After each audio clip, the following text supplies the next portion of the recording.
And we're live. Yo, we on? Oh, hey. Whoa. What's happening? Hi. This is a show that we do after a show Hola. that we do. Nobody was paying attention when they counted us down to go live? I mean, I heard them say, hey, you're live. Yeah, but I think that was because we were just sitting here quiet while we were live. I mean, by the way, no one's there when it first starts anyway, so it kind of works. You think it works out? I think we were like staring down, not paying attention. That sounds very 2024 of us. Laura, Ebro, and I just had a realization. What?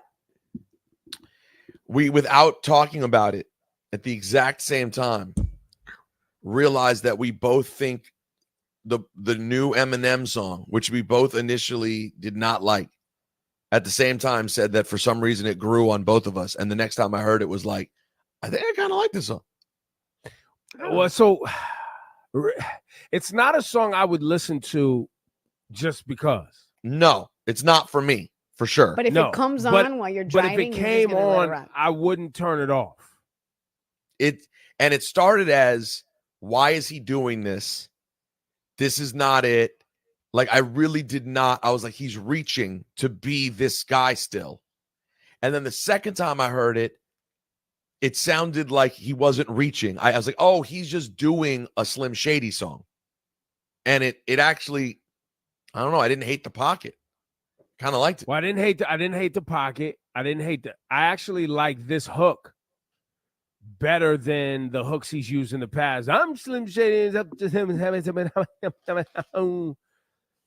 like this hook a little bit better. King says it's just Guess Who's Back flipped. Hey. Oh no, Zandada.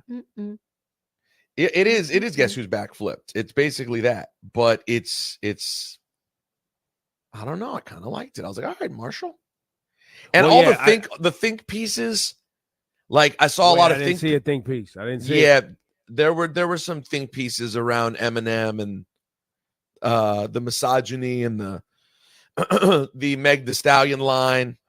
And I was like, I think we're you know what? I did see those. I think we may be overthinking what he was doing. Like, they're throwing in, I think, him doing the Meg Thee Stallion line with everybody else who's thrown a line in which it's like they had an axe to grind. When M throws in a pop culture-y line like that, I don't think it's with, maybe I'm giving him too much of the benefit of the doubt. I don't know. But I never think it's with an axe to grind. I think it's always just kind of like, what's the edgy story? The hot topic. Yeah.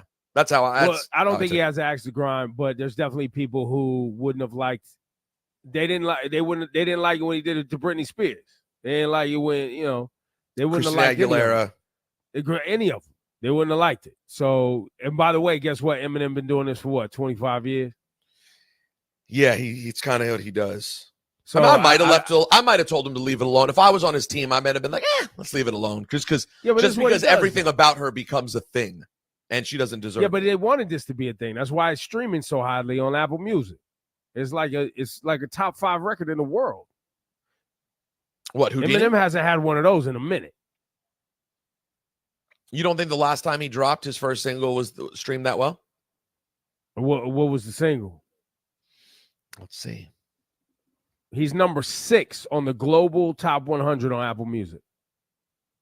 He's behind Shabuzi, Post Malone, Kendrick Lamar, and Sabrina Carpenter has the top 2 spots.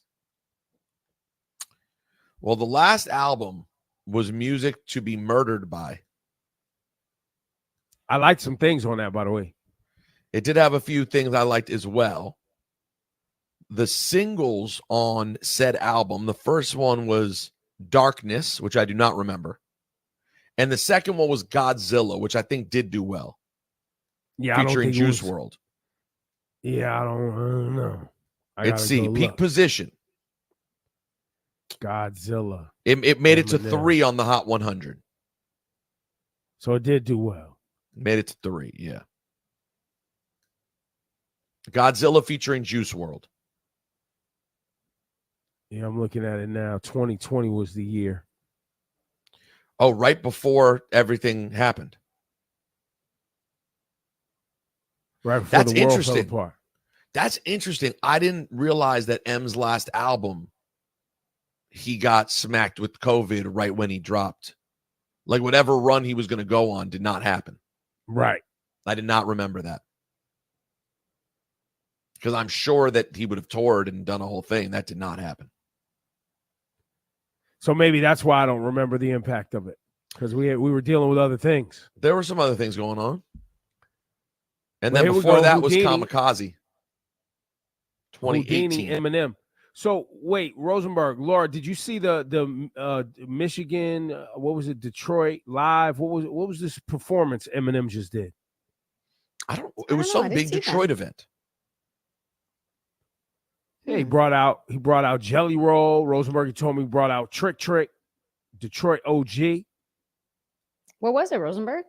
It was here's what it was. He performed Houdini for the first time, it says, at live from Detroit, the concert at Michigan Central. It was celebrating the reopening and renovation of the train station in Detroit. Wow, look at Eminem putting on. Paul Rosenberg, executive, produced the concert. Other performers included Big Sean, Slum Village, Illa J, Diana Ross, and more. Wow. That's mange. Aaliyah Kashif writes, the problem is there's a bunch of other pop references he could have made, not centered around the assault of a black woman. I mean, that what she's saying is a fact. But guess what the hot topic is? Megan Thee Stallion, unfortunately, or fortunately, however you want to look at it.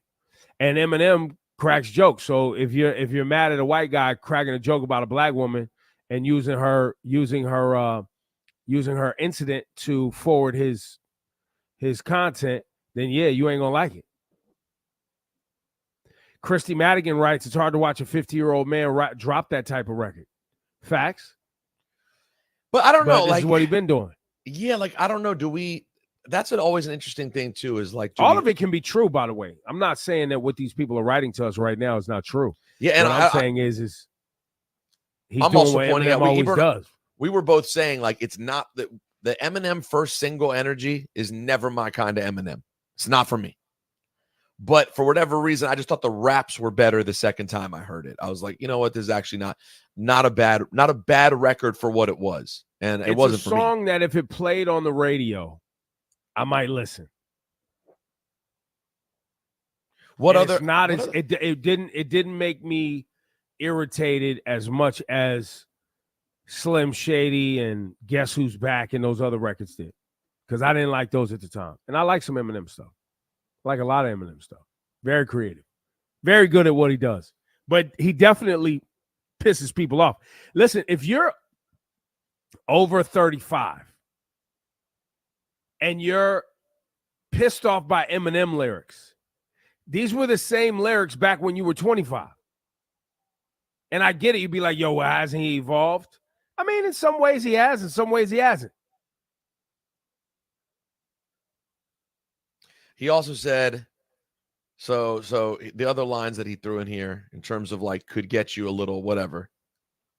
He said, and that's why my words sting just like you were being attacked by bees in the coop, leaning back my seat, bumping R. Kelly's favorite group, the Black Guy Peas. In my white Air Max 90s, white tees, walking parental advisory. My transgender cat Siamese identifies as black but acts Chinese. He's, he's Emineming. He's Emineming you. This is. He's playing with all the stuff that he knows is sensitive. He says, how can I explain to you that even myself, I'm a danger too? I hop on tracks like a kangaroo and say a few things or two to anger you. But fuck that. I think that shit. I'm going to say that shit. Cancel me what? Okay, that's it. Go ahead, Paul. Quit. Snake-ass prick. You male cross-dresser, fake-ass bitch. And I'll probably get shit for that. But you can all suck my dick, in fact. Fuck them. Fuck Dre. Fuck Jimmy. Fuck me. Fuck you. Fuck my own kids. They're brats. They can screw off them and you all. You too. Paul's got... But he just goes on and on. There's a RuPaul reference still. I mean, listen. This is... Yo, he's still talking about RuPaul. Wait, Eminem has more than one child? I don't know. He said, fuck my kids, plural. Maybe he does. I think he might have two. Oh, maybe not. Wait. We don't know that he has another kid? I mean, did he is he with anyone? I don't know. We don't follow. I don't don't know. follow. Well, no, I I don't think it's I don't The follow. one who got married. I don't think it's out there if that's a thing. Eminem children. 3, including Haley Jade. What? Well, he has one biological child and 2 adopted kids. Oh, okay. Yes, 3. Okay. Who did he adopt kids with? I don't know. That's not weird that we don't know. I mean, maybe he chose to keep it super private. It's not weird that I don't know because I wouldn't know unless it was like a part of some. But no, post online. I wouldn't have known. But that's the part, though. Like, how often do people of that level keep that part of their personal life that personal? Haley, which we know about, Elena, I think is how you pronounce it, and Stevie. I was today years old. And by the way, this says the rapper shares 3 children with his ex-wife, Kim Scott, Haley Jade Scott, Elena Scott, and Stevie Lane Scott. So they were her kids, and he adopted those kids back then when they were together. Right. That's what it sounds like. But I think Haley's the oldest. And then Kim had other kids, and he still adopted them. That's the way it reads. Because if you look at his Wikipedia, which again, I never knew any of this either, it says that him and Kim were married from 99 to 01, and then they were married and divorced in 06. And it says that one of the kids, he adopted in the early 2000s because her mother struggled with drug abuse and died in 2016. Yeah, somebody said Kim had a twin sister who died of a drug overdose. Gosh, you guys never knew that. Sorry, we don't keep up with Eminem's personal life. Well, again, I think we're still framing it wrong because we don't keep up with anyone's personal lives except that they're very public. This is interesting because it's not. Right. Like we know everything about M and J's kids. I mean, Jay and Beyonce's kids, and not because they're overly public, but because it's just known. It's out there, right? It's not like we're sitting there looking at IG every day trying to know. It's just there. Well, it also seems like some of this happened when Eminem had kind of removed himself from the spotlight a little bit. Yeah, in 06. Yeah, in the early 2000s, Eminem had removed himself a little from the spotlight, right? Yeah, there was a period there, and then there were some periods there when he was not doing so great also. Right. So I think it was maybe all of that around that time, but kudos to him for stepping up, though. Hey, man, that's Marshall. It's Marshall. Marshall Mav. As Conway and West Side Gun would say, that's Marshall, you know? I think we have our guest stepping in. We're switching gears. Politics. That's the top. That's the top topic. We need to get you guys involved. We have our brother Chi Ossé representing what section of Brooklyn, sir? Oh, we gotta get you. Wait, unmute take yourself. Your mute off. Yeah, you're muted still. Your mustache. I mean, look at that stash, bro. No, my man showed up like my man showed up full adult status now. Can you hear me now? There he is. Yeah, we got you now. I represent Bed-Stuy and Crown Heights. How y'all doing this morning? Yo, man, we're great, man. It's good to see you shining like this, man. And I follow you on the gram. I love what you and Jamal Bowman posted the other day. You see AIPAC coming for Jamal Bowman's slot. It's crazy, man. They're spending millions of dollars to take out one congressional candidate. It's one of the most expensive congressional races in U.S. history, if not the most. They're going for it. Isn't that remarkable? He's their top priority. He's the number one wild. person it's they're crazy going for. Because like so much of Congress is already pro-Israel, and you have like 6 or 7 or maybe like 15 members who are critical of the state of Israel, and they spend mad money just to take one person out when there's a majority of people who support them already. It is wild. I was dying at your commentary on Eminem just now. I think he dropped that track perfectly for Pride, I guess. I don't know if that was his celebration. Oh, that was how he lined it up. He was like, I'm gonna troll the LGBTQ community again, like I've been doing for the last 25 years. Right. It's wild. So go ahead. Yo, Chi, you join us today because you got a top priority that we need to get the people focused on. What you got? Yeah, so when you're a tenant in New York City, you're being forced to pay broker fees whenever you're looking for housing. New York City and Boston are one of the only cities where you have to pay a broker fee ranging from 15 to 30% of your annual rent to a broker that your landlord hired. This year, I introduced a bill called the FAIR Act, which would require that whoever hires a broker within the city of New York would pay a broker fee. We have a big hearing tomorrow at City Hall at 10 a.m. I want people to show up and testify in support of the bill so that they don't have to be forced to pay a broker fee ranging from 15 to 30% of their annual rent ever again. So if you're listening or watching this conversation right now, if you are a renter or are planning to rent or looking for a spot, you will be charged 15 to 30% to a broker that you did not hire. Yep. And this broker is someone that the building owner has contracted with. Yeah. And sometimes, you know, your landlord doesn't even hire a broker, and some folks are still forced to pay a broker fee.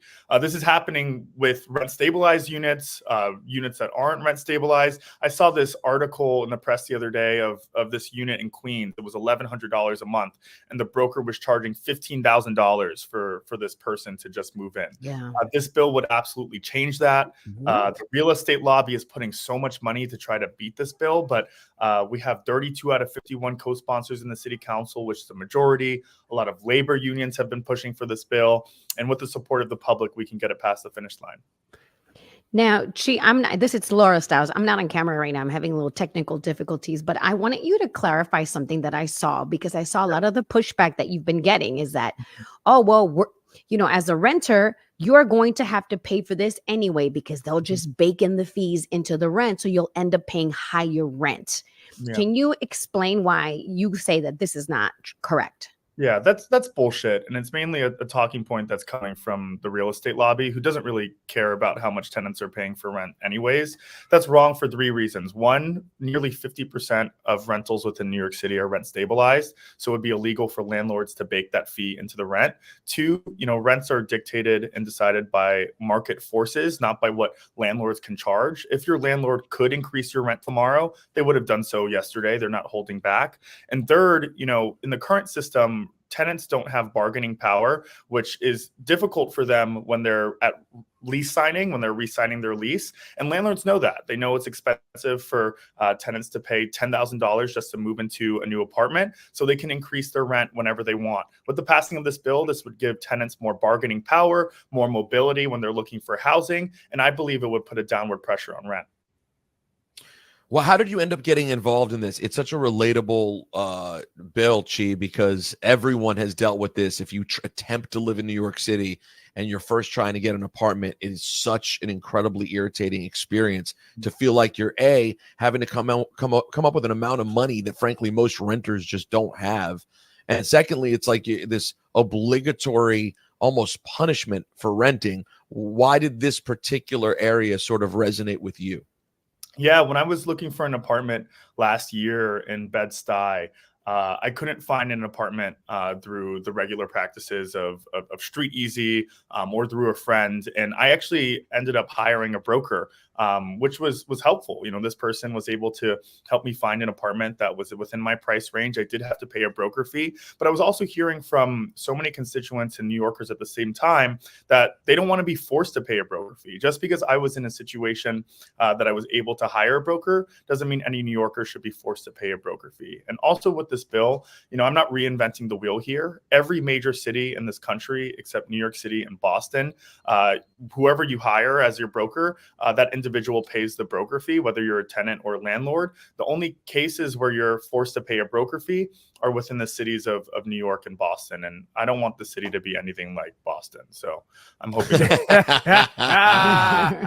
No, but that is crazy though, right? That the rest of the country has decided this practice doesn't make sense. And these two major East Coast cities are just like, no, we're going to go ahead and keep going forward. Well, not only just two major East Coast cities, two very populated, hard to find a place to live, major East Coast cities. I mean, I always say that, what the oil lobby is to Texas, the real estate lobbyists in New York City, right? We're dealing with a really bad housing crisis right now, rents that are skyrocketing, people who are forced to pay broker fees. The real estate lobby has a lot of money. They're putting a lot of money in hiring people to show up to the hearing tomorrow to protest against this bill. They're saying 1,500 brokers are going to try to shut this down. But the power is with the people, and I think the people are tired of paying broker fees that they're not supposed to be paying. Ebro, you know what's interesting? Like, obviously, what the conversation we've been having, we just brought up AIPAC at the top of this conversation. Yeah. And that's become a very popular one to talk about, obviously, because this horrible war in Gaza has shined a light on what AIPAC does. But for young people who are maybe just starting to pay attention to politics, and this war is maybe the first thing they've paid attention to, you may think that AIPAC is unique. This is, every issue has its AIPAC. This is everyone. This is literally what our country embarrassingly runs, right? Every single subject, you mentioned now 3 different ones that have this driving force. Rent, real estate. It just never stops. Foreign policy. And that's why when people are like, and I'm sure you guys encounter this all the time, when people are like, I don't care about politics or I don't care about government, you always have to respond that there are people who do care about politics and government, and they're the people who want to charge you more for rent, want to force you to pay broker fees, or want you to fund, a genocide in the Middle East. It's very important right now too. While we touch on the AIPAC thing, and they're trying to, and it seems like they're getting momentum against our guy Jamal Bowman, who we've been a big supporter of this program, on this program.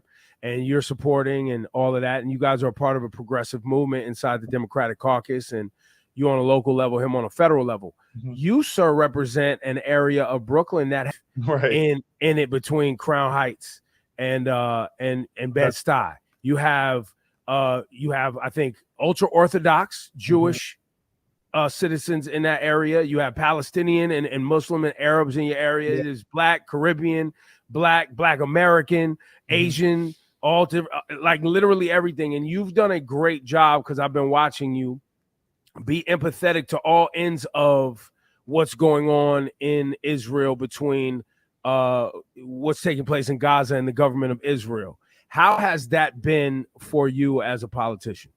Yeah, it's been difficult, right? I think speaking critically about the state of Israel puts a target on your back within the United States of America. But luckily, I do have a community that's very supportive of me. A lot of Bed-Stuy is pro-Palestine and anti-war.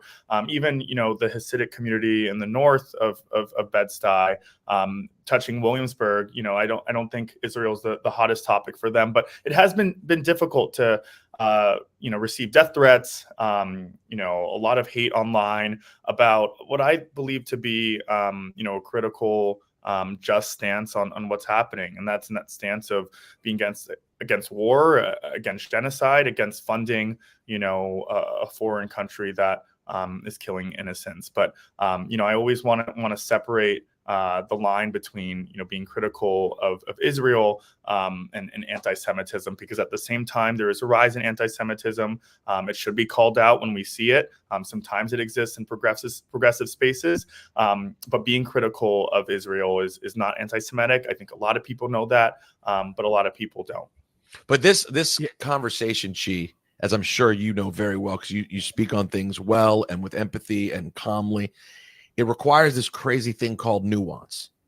And if you don't have that, if you're unable to sort of have room in your brain for, okay, you can be against what's happening to the people of Gaza and this death and murder that is constantly raining down on them. You can also be incredibly upset about what happened on October 7th, right? You can also, you can know that not everything everyone being critical of Israel is being anti-Semitic, but you can also see when there are acts of anti-Semitism, which is on the rise. All of these things require like multiple thoughts existing in your head at the same time. How do you stay sort of calm and collected on this? I find it to be a struggle, because it seems like everything is, not everything, for a lot of people, it all seems to be very black or white. Yeah. Therapy for sure. I I think therapy is great for me to get a lot of those emotions out, because I find myself struggling with nuance sometimes too. It's not easy, right?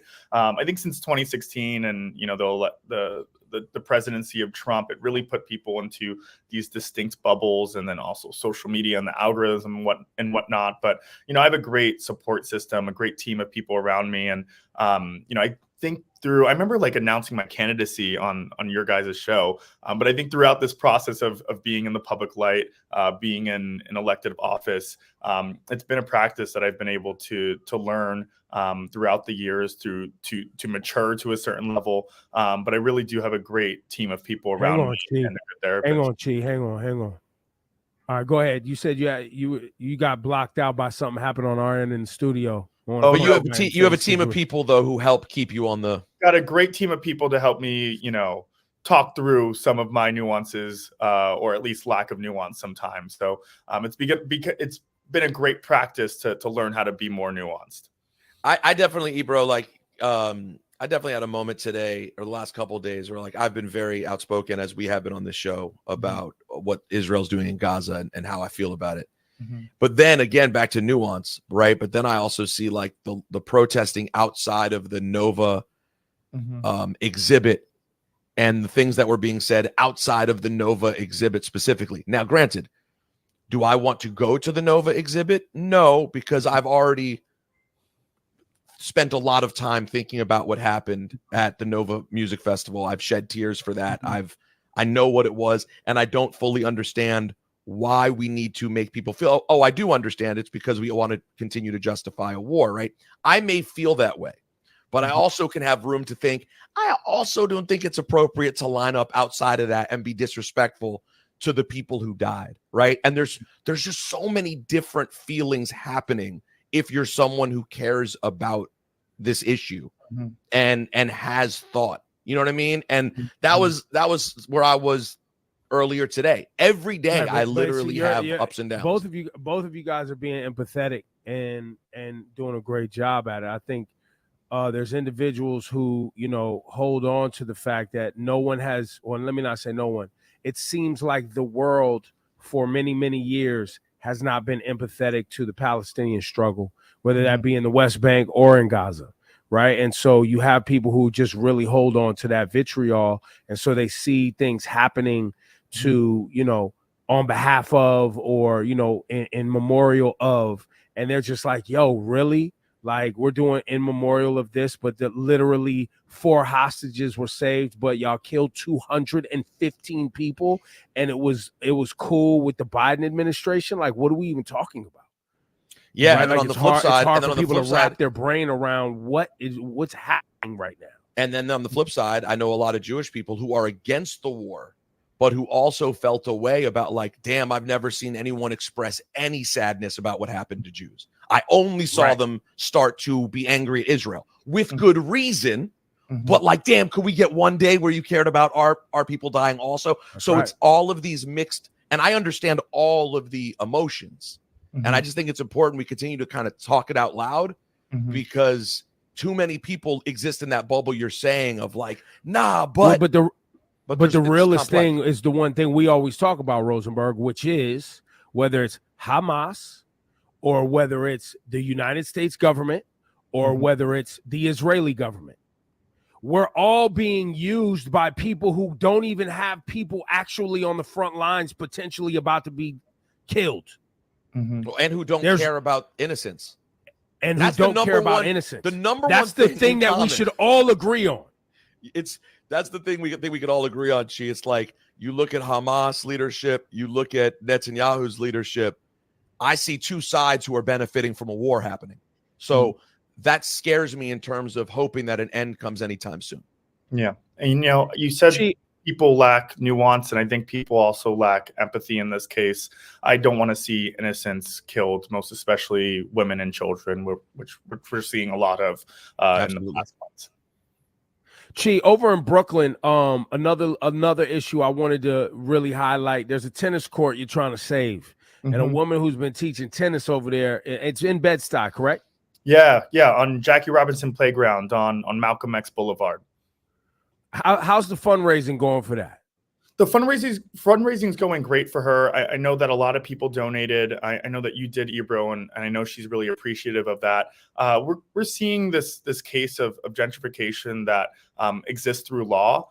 So tennis courts are very rare to come by in New York City, and this court was in disarray over the past couple of years. But Coach Francis, one of these native Bed-Stuy residents, rallied around this court, got a lot of money from the city to reinvest into this court, and then now that it's a hot court, she got outbid in this bidding process that the city does for people to teach lessons on the court.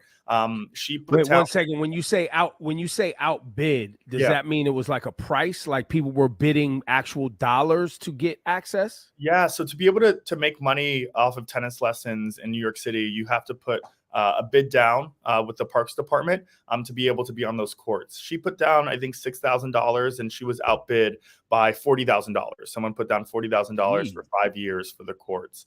And it's a blind bidding process. And while I believe that the city is following the rules of how this is supposed to take place, that doesn't mean the rules are taking into account gentrification and changing neighborhoods, right? This process was created decades ago, and Bed-Stuy was a different place decades ago. So it's unfair. We're trying to look into some level of reform for this process, maybe a partnership between her and the current bidder. But I'm really hoping that we can get her back on the courts because it's extremely unfair to see her pushed out after all of the years and advocacy that she pushed for them to get the love that they deserved.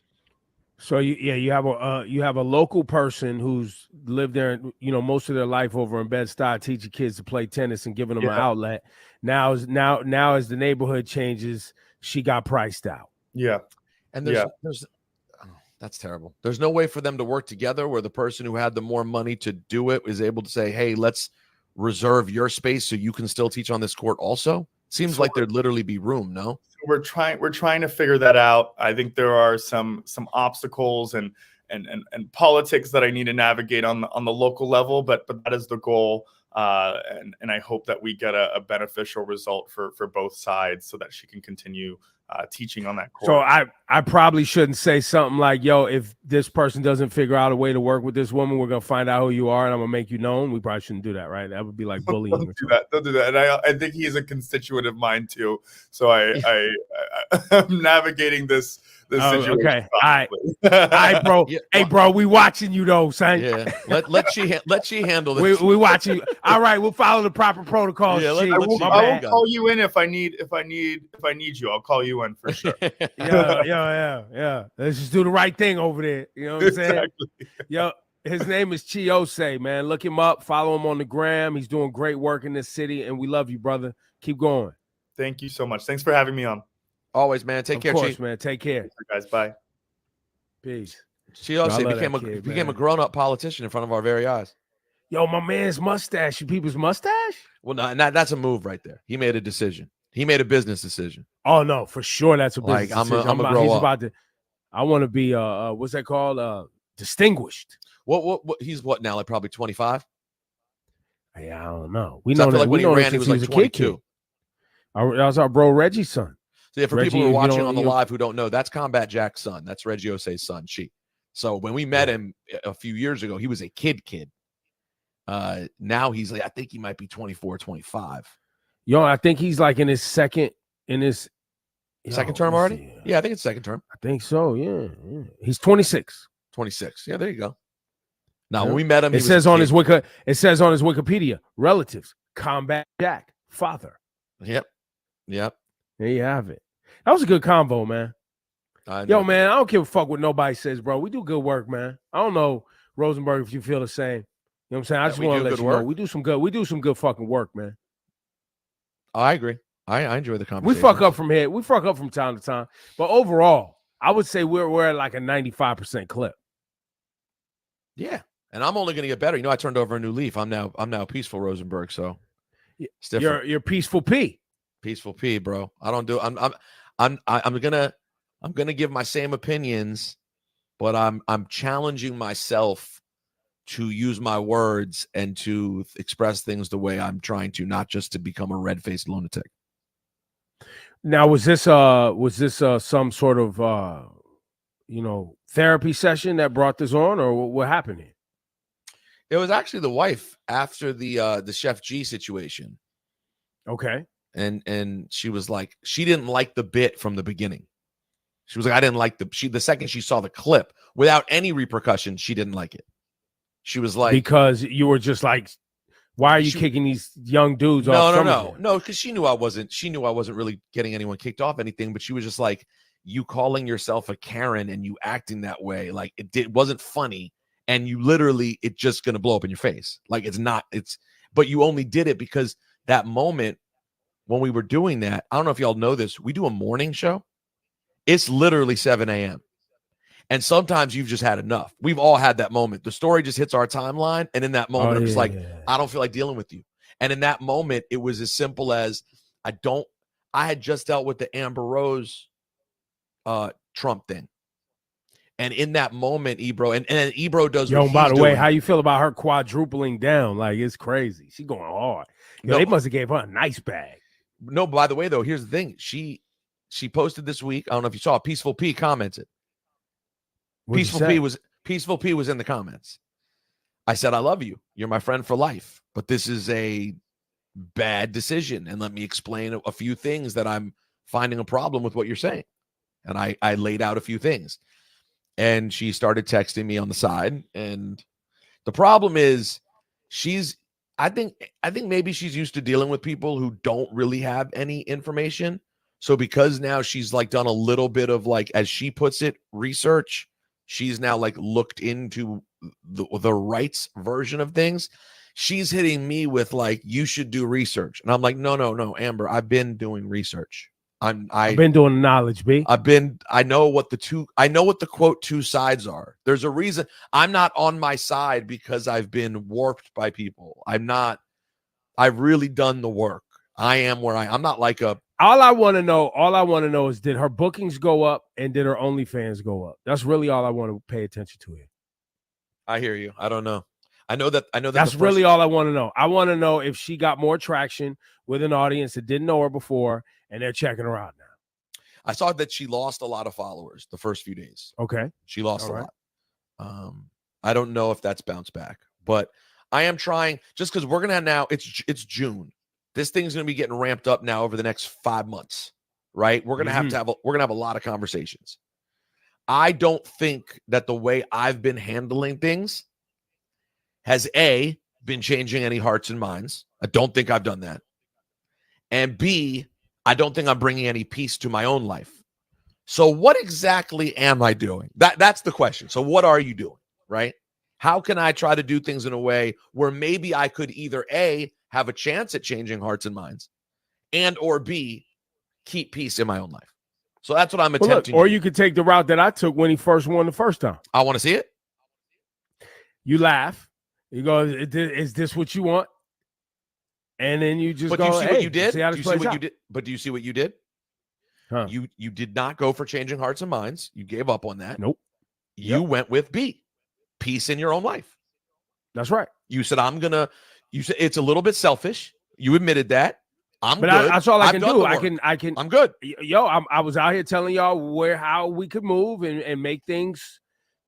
Listen, we want a smooth, tone-setting leader. Somebody who's not erratic, someone who comes off as a kind person.